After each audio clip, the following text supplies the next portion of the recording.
everyone. Welcome back to Valley of the Mist Quilt Guild's Block of the Month. I'm Adriane Ritter. And I'm Shelley McNeely. And we are here to do the December 2018 block for our Block of the Month, which is another variation of the 9-patch block with a 4-patch in the middle.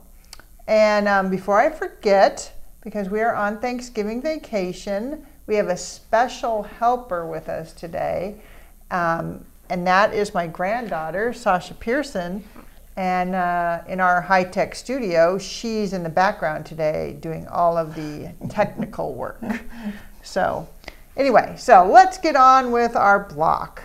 So if you're new to Block of the Month, this is the last block of the 2018 set of blocks we did. So we're finishing it all out. And for these blocks this year, we asked everybody to use a white fabric, so now it doesn't have to be a solid white, just has to read white, a black, and our focus fabric, which is Effervescence Wild by Robert Kaufman, and a coordinating fabric, which is any color that you want to use that you can find within this focus fabric.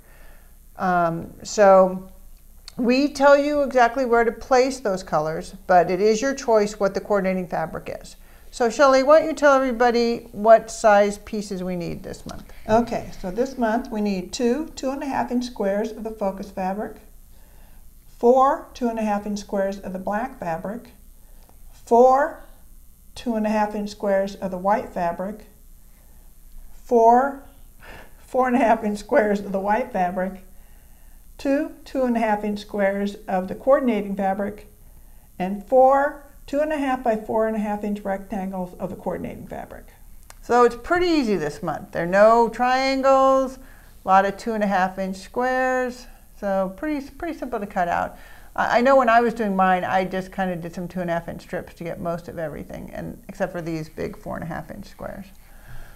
So to do this block, it's a pretty easy block, but I do want to warn you, these corner squares are not all the same, and so we're going to do this. We're going to show you how to do those in a 2-step. And for the first step, we're going to just sew all of these, one white to one black, so you end up with 4 pairs of white and black. And we'll be right back after we sew those.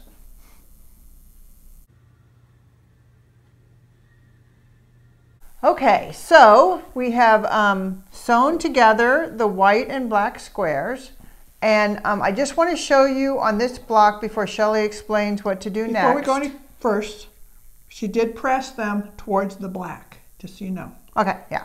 Okay, so these, I'll be honest, when I wrote up these instructions, I did it wrong, and I've had to do a correction to the instructions because I thought they were all the same, but they're not. If you look at these, the white and black are actually opposite direction between these two corners. They're the same on these corners and the same here, but these are opposite. So Shelley, how do we keep it straight when we're sewing it? Okay, so if you lay the ones we've just sewn out like this, and then you take one of the coordinating fabrics, lay it right sides together on top of these. So we sew that one along this edge here, and this one. And this, we'll sew them in this order here. And then we lay the next one on top of this one. Then we place that one there. And then again with this one. So as you see, some of them have the black on the top, and 2 have black on the top, and 2 have black on the bottom. And the only thing that I would warn you when you go to sew them, because, I mean, you could flip them over if you're careful, but, you know, this edge might want to flip back when you're sewing it. On the other one, it's leading into the fold, but all right. So we're going to sew these together, and then we'll move on to the next step. Okay, we're back from sewing these corner blocks, or sections of the block, I should say. Okay, we've pressed these towards the coordinating fabric.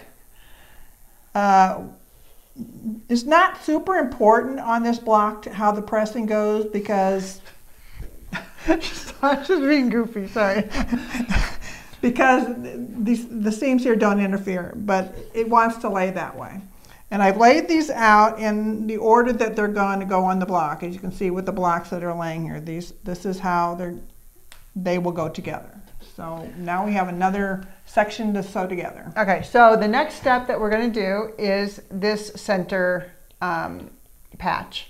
And it's super simple, but we're going to do it in 2 steps just to keep it all together. And Sasha, stop. I'm going to fire this technician, I'll tell you. So anyway, so basically just sew a coordinating fabric and a focus fabric together.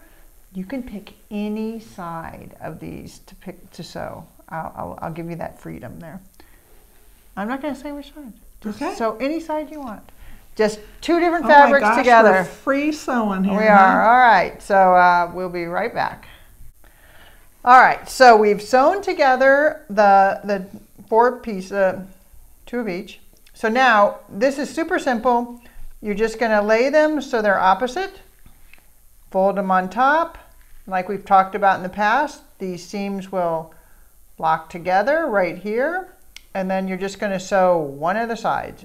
Doesn't matter, just sew one of the long sides. And when we come back, we'll be ready to start the final assembly. Hi, we're back from sewing those 2 pieces together. And now we're the pressing. I'm going to talk to you a little bit about the pressing.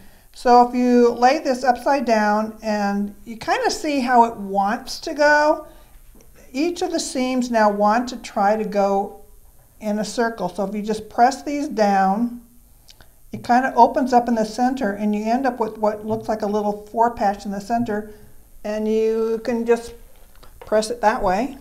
You don't really, you just kind of like can go straight down and press it and like zap it with steam almost, can't you? Right, and it just kind of wants to lay that way, and it lays very nicely that way. And then when you go to quilt later, you don't have a big lump in the center. It lays super, super nice that way. And I always give it like one more right on the center after I turn it over. Right, exactly. I know there's debate about whether or not to use steam. I think Shelley and I love steam. Well, I use steam sometimes, and sometimes I don't.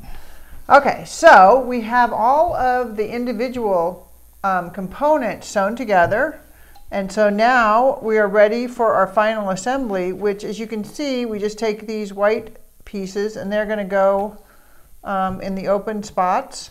And we are going to sew the rows now. And so we're going to sew these right now. We're going to sew this row, then this row, then this row. And when we press them, we're going to press, because we have white fabrics, we don't want to press toward the white. So the top row, you're going to press towards the colors on each side, and the middle and the bottom row. And the middle row, you're going to press in towards that center block. So we'll be back when we have those 3 rows done.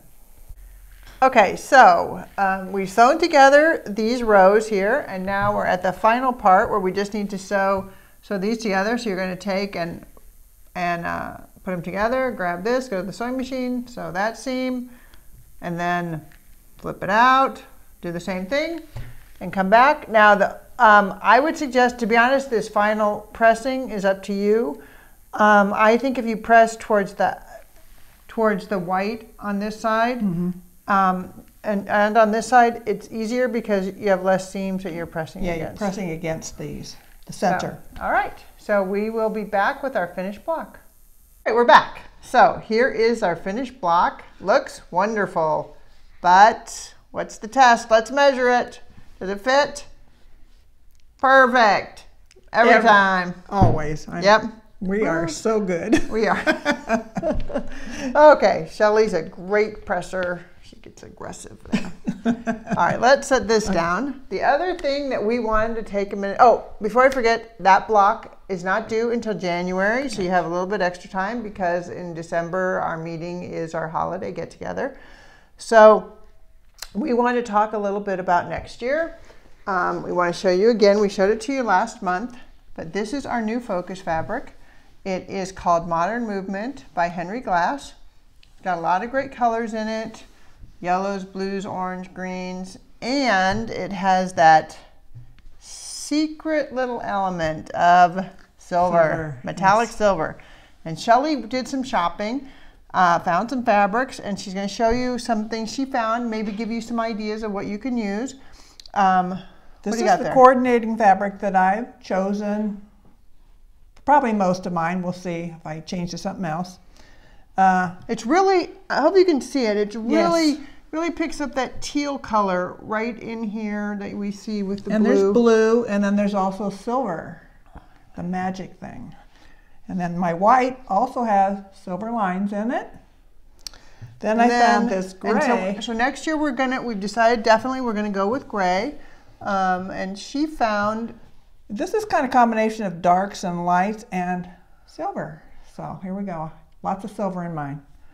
Yeah, I mean, you know what, and I'll be honest, because what I'm thinking my block of the month quilt might be kind of almost like a Christmas quilt next year with all this silver. You know, it's you can use it for different things. And so you can go with the silver metallic, or if you don't like metallic fabrics or want to go a different way with yours, then just leave out the silver and go with gray. Yeah. We're really thinking light to medium gray. The dark doesn't really seem to work right with this kind of happy fabric here from Henry Glass. Yes.